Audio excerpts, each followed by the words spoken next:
नमस्कार, ज्योतिष और हम के कार्यक्रम में आप सभी दर्शकों का स्वागत है। मैं अमित तिवारी, मेरे साथ हैं ज्योतिषाचार्य डॉक्टर रमाकांत शर्मा जी। आज के कार्यक्रम में डॉक्टर साहब मंगल के प्रभाव के बारे में बताएंगे, जो कुंडली के 12 भाव में मंगल का प्रभाव उसके बारे में। तो डॉक्टर साहब, जो प्रथम भाव है उसमें मंगल का प्रभाव कुंडली पर किस प्रकार का पड़ता है, इसके बारे में आप बताएं। मंगल के बारे में समाज में अत्यंत भ्रांतियाँ भी हैं और भयावहता भी।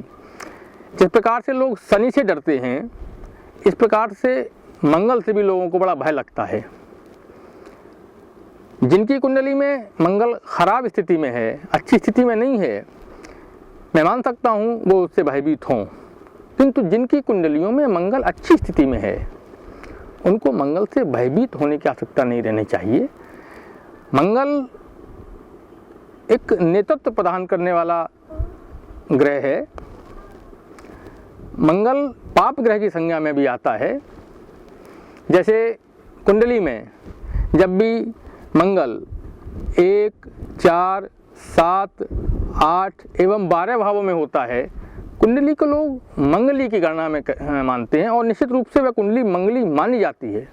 किंतु यदि यही लग्न में मंगल मेष का होगा,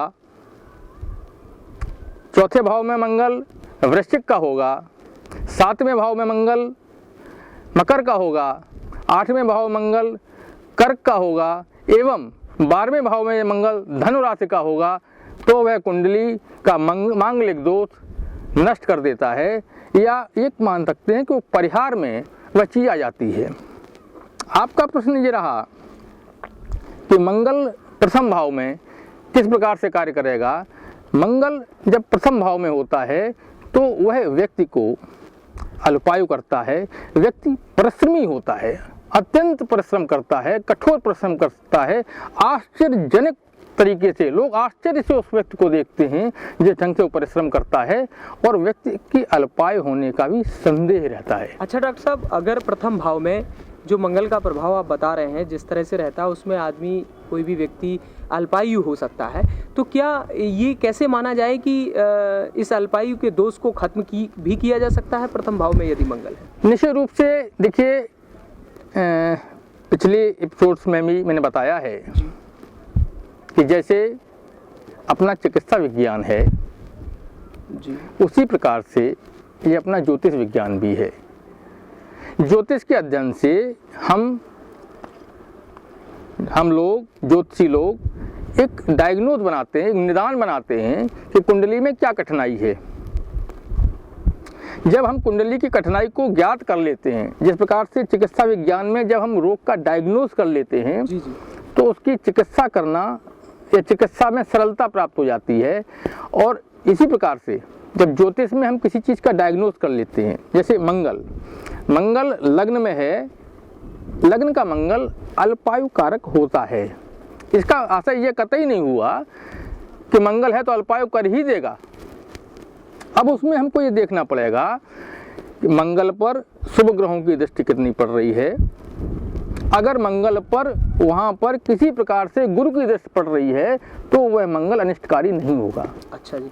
अच्छा डॉक्टर साहब, ये बताएं, जो मंगल का प्रभाव प्रथम भाव में आपने बताया कि वो किन कंडीशंस में, किन दशाओं में वो अनिष्टकारी हो सकता है, उसके बाद? जी हाँ, मंगल जब अपने नवमांश में जी खराब स्थिति में हो, जी जी, खराब स्थिति मतलब पाप ग्रह की नवमांश में हो और उस पर पाप ग्रहों की दृष्टि भी पड़ती हो। जी, जैसे पाप ग्रह में शनि आते हैं, शनि और मंगल की शत्रुता है जी, अगर कहीं न कहीं शनि की दृष्टि पड़ रही है उस मंगल पर, तो निश्चित रूप से वह घातक होगा ही होगा। अच्छा, लेकिन इसका उपचार क्या संभव है? निश्चित रूप से ये तो व्यक्ति विशेष की कुंडली की स्थिति है कि उसकी कुंडली में किस प्रकार का उपचार चाहिए, उस मंगल को हम कहाँ पर शिफ्ट करके, उस मंगल को हम किस प्रकार की पूजा अर्चना करके हम उसको ठीक कर सकते हैं। तो किसी भी प्रकार के मंगल जिसका प्रभाव गलत पड़ रहा है तो उसको दूर करना संभव है? निश्चित रूप से संभव है और दूर होते हैं। तो इसका मतलब लोगों को जो प्रथम भाव में ऐसा लगे कि मंगल अनिष्टकारी है तो उनको डरने की आवश्यकता नहीं, कतई नहीं, बिल्कुल नहीं। हर चीज का, हर ग्रह का उपचार संभव है। और हमारे यहाँ तो ये भी कहा गया है जी जी कि मंत्र महामन विषम ब्याल के मेटत कठिन कुअंक भाल के। तो जब जो हमारे मस्तक पर, जो हमारे भाग में जी जो कुअंक लिखे हुए हैं, उनको भी हम मंत्रों के द्वारा हम उनका समन कर सकते हैं। यह ज्योतिष भी एक चिकित्सा विज्ञान के प्रकार से, इसमें कहीं कोई भयभीत होने की आवश्यकता नहीं है। आवश्यकता है उस विषय का, उस रोग को डायग्नोस करने की, उसको समझने की, क्या बीमारी है। कठिनाई तब होती है, जैसे आपने व्यवहारिक रूप में भी देखा होगा कि कभी कोई रोग, किसी को छोटा सा रोग हुआ या बड़ा रोग हुआ, तो निरंतर कहीं इस चिकित्सक के पास, कहीं उस चिकित्सक के पास भयवश लोग जाते रहते हैं, और वह व्यक्ति, वो जो 2 दिन का रोग होता है, वो कभी कभी 2 महीने में भी ठीक नहीं होता। जी। अच्छा, ये बताएं, जो मंगल प्रथम भाव में अगर अनिष्टकारी भी होता है तो क्या लाभदायक भी होता है प्रथम निश्चित भाव? रूप से। वो किस प्रकार का लाभ? अगर उस पर ग्रहों का देखिए, मैंने ये भी दृष्टि पड़ रही है। पहले ही बताया था कि अगर मेष का मंगल है, यानी अपनी ही राशि का मंगल है और अपने ही नवमांश में है, जी जी, और शुभ ग्रह की दृष्टि पड़ रही है, तो वो लाभकारी होगा और वो नेतृत्व करा देगा। किस प्रकार के लाभ दे सकता है? वह नेतृत्व करा देगा। नेतृत्व का नेतृत्व वो किसी क्षेत्र में हो सकता है। व्यक्ति जिस क्षेत्र में कार्य कर रहा हो, नेतृत्व का मतलब लोग राजनीति न मान लें। जी जी जी, नेतृत्व मतलब किसी भी क्षेत्र में जिस क्षेत्र में व्यक्ति, जिस क्षेत्र में भी व्यक्ति कार्य कर रहा है जी, उस क्षेत्र में वो व्यक्ति नेतृत्व करेगा ही करेगा। जी जी। अच्छा, इसी प्रकार से जो द्वितीय भाव में मंगल का प्रभाव है, वो किस प्रकार से रहता है? द्वितीय भाव की जब हम कल्पना करते हैं, द्वितीय भाव के बारे में चर्चा करने हम चाहते हैं, जी जी, तो द्वितीय भाव मूल रूप से हमारा कुटुंब का भाव है, जी जी, हमारे परिवार का भाव है, धन भाव भी है। ठीक है डॉक्टर साहब, अब इस समय विराम का समय आ गया है। अब छोटे से ब्रेक के बाद दोबारा फिर अगली चर्चा करेंगे। मिलते हैं एक छोटे से ब्रेक के बाद। आइए, आपका एक बार फिर से स्वागत है। तो डॉक्टर साहब, अभी आप चर्चा कर रहे थे मंगल के प्रथम भाव के बारे में चर्चा की, और अब जो मंगल का द्वितीय भाव में जो प्रभाव पड़ रहा था उसकी चर्चा बताएं, तो उसमें किस तरह का क्या प्रभाव पड़ेगा मंगल का द्वितीय भाव में? लग्न कुंडली में द्वितीय भाव जी, कुटुंब का भाव माना जाता है, जी जी, धन का भाव माना जाता है, स्वर का भी भाव हम द्वितीय भाव मानते हैं। जी, तो मंगल एक पाप ग्रह है, मूल जिसकी प्रवृत्ति है। नहीं डॉक्टर साहब, ये बताएं, मंगल का पाप ग्रह किस तरह से मानते हैं कि ये पाप ग्रह है? असल में हमारे जो ज्योतिषी रहे, मनीषी रहे हैं, उन्होंने सारे ग्रहों को, जितने भी हमारे ग्रह हैं, 7 ग्रह हैं, 9 ग्रह हैं, राहु और केतु छाया ग्रह है, कुल मिला के 7 ग्रह हैं, और राहु केतु छाया ग्रह है।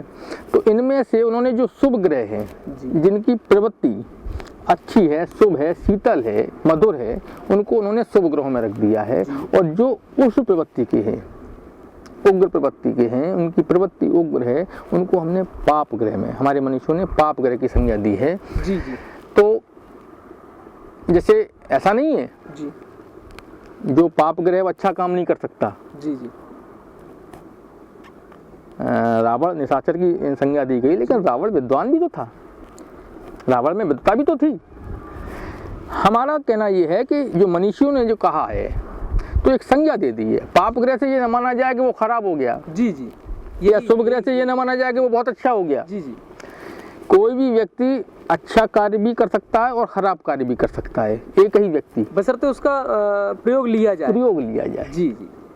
तो इस तरह से अगर मंगल का जो जहाँ भी गलत प्रभाव, उसको हम अच्छे प्रभाव में बदल सकते हैं। निश्चित रूप से बदल सकते हैं। उसका हमें कहाँ उपयोग करना है, हमारा सिद्धांतिक रूप से ये है कि जैसे एक व्यक्ति है जी, उस व्यक्ति में अच्छाइयाँ भी हैं। तो ये जानने वाला विषय है लोगों को, अभी यही तो ज्योतिष है कि ये जानने वाला विषय है कि मंगल का जब गलत प्रभाव है ये, तो उसको हम और अच्छे प्रभाव में भी बदल सकते हैं। यही ज्योतिष है। जैसे मैं बताने जा रहा था कि एक व्यक्ति है जी, उस व्यक्ति में अच्छाइयाँ भी हैं और बुराइयाँ भी हैं। जी।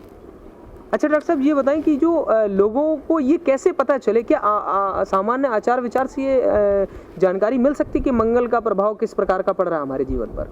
नहीं, ये जानकारी तो अगर उस व्यक्ति की कुंडली सही समय से बनी हुई है जी, तो एक क्या सारी जानकारी मिल सकती है जी। तो किसी ज्योतिषाचार्य को कुंडली दिखाने पर ये अंदाजा लग जा सकता है कि हमारा जो मंगल है वो कहाँ किस ग्रह में अनिष्टकारी हो सकता है या किस ग्रह में लाभकारी हो सकता है? नहीं, ये तो स्थितियां ये हैं कि जब आप कुंडली रखेंगे किस ग्रह की दशा महादशा चल रही है, क्या स्थिति चल रही है कुंडली की, उस कुंडली पर पारिवारिक सदस्यों का क्या प्रभाव पड़ रहा है, जी जी।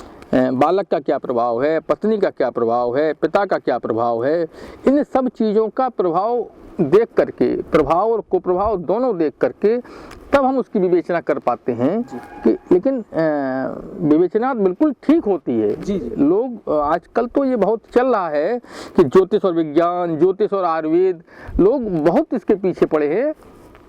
ज्योतिष हजारों वर्ष पहले हमारे मनीषियों ने लिखा, जो आज भी सही घटित हो रहा है, और आजकल तो ये बहुत चर्चा का विषय है। अच्छा डॉक्टर साहब, अब ये जो हम लोग मंगल के द्वितीय भाव के बारे में चर्चा कर रहे थे उसको आगे बढ़ाते हैं कि द्वितीय भाव में मंगल का प्रभाव किस प्रकार का? जी जी, वही मैं कहने जा रहा हूँ कि द्वितीय भाव जब हमारे कुटुंब का है, हमारे स्वर का है, हमारे धन का है, तो निश्चित रूप से मंगल जब होगा और पाप ग्रह है तो मंगल द्वितीय भाव के लिए अकारक बताया गया है।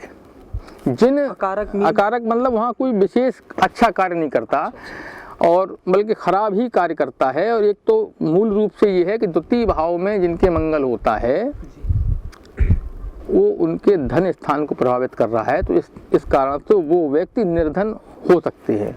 अच्छा, तो अगर द्वितीय भाव में जिसके मंगल है, जिसकी कुंडली में, तो उस पे धन की कमी हो सकती है। निश्चित रूप से तो, ऐसा संकेत मिलता है। तो अगर अभी एक चर्चा हुई थी कि मंगल को अगर हम सही तरीके से प्रयोग में लें तो लाभकारी भी हो सकता है, तो अगर उसका उपचार किया जाए तो वो धन को बढ़ा भी सकता है। देखिए, अब दो बातें हो गई जी।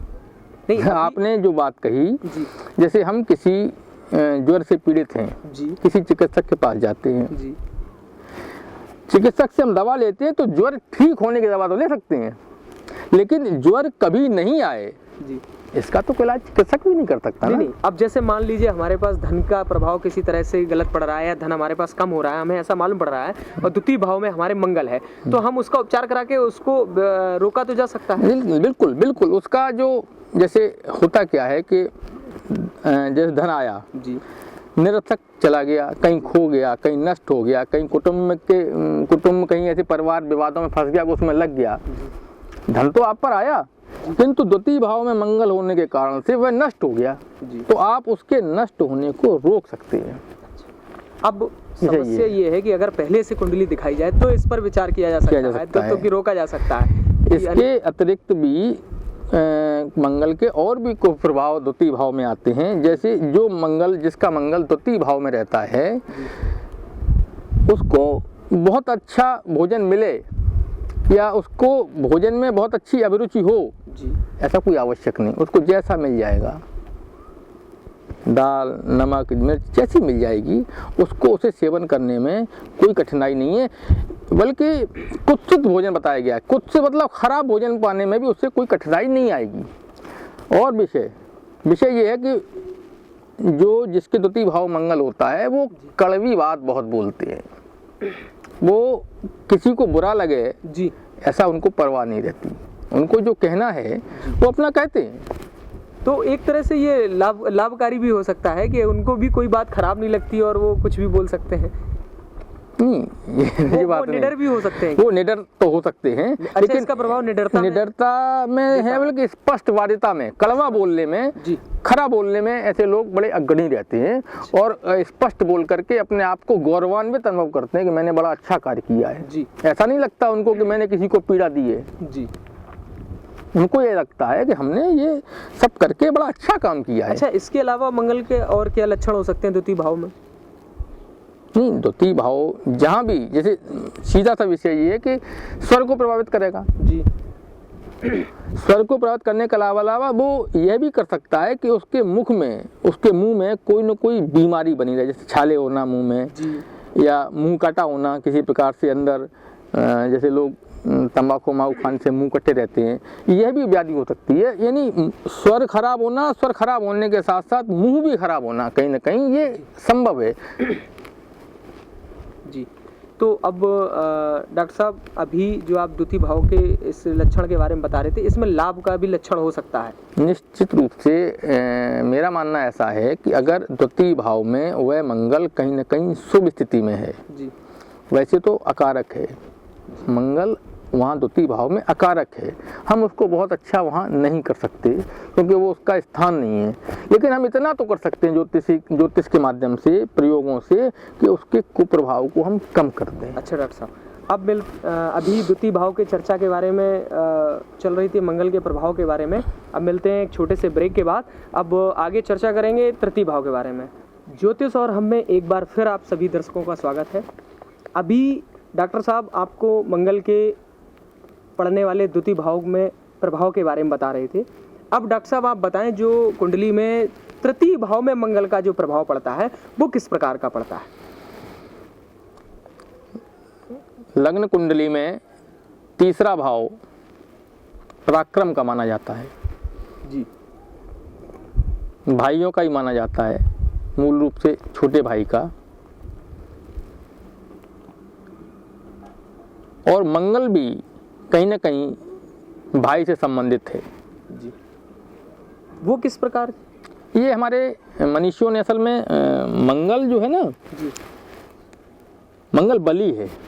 मंगल बली, ये क्या हनुमान जी को लेकर के लिया गया है कि बजरंग बली? नहीं नहीं, हाँ ऐसा भी माने आप। मंगल का दिन भी जो है हनुमान जी का ही माना हाँ, जाता है। मंगल हनुमान जी संबंधित भी है जी, हमारे जो हनुमान जी है ना, उनकी लग्न भी वृश्चिक लग्न है, वो हनुमान जी की लग्न है।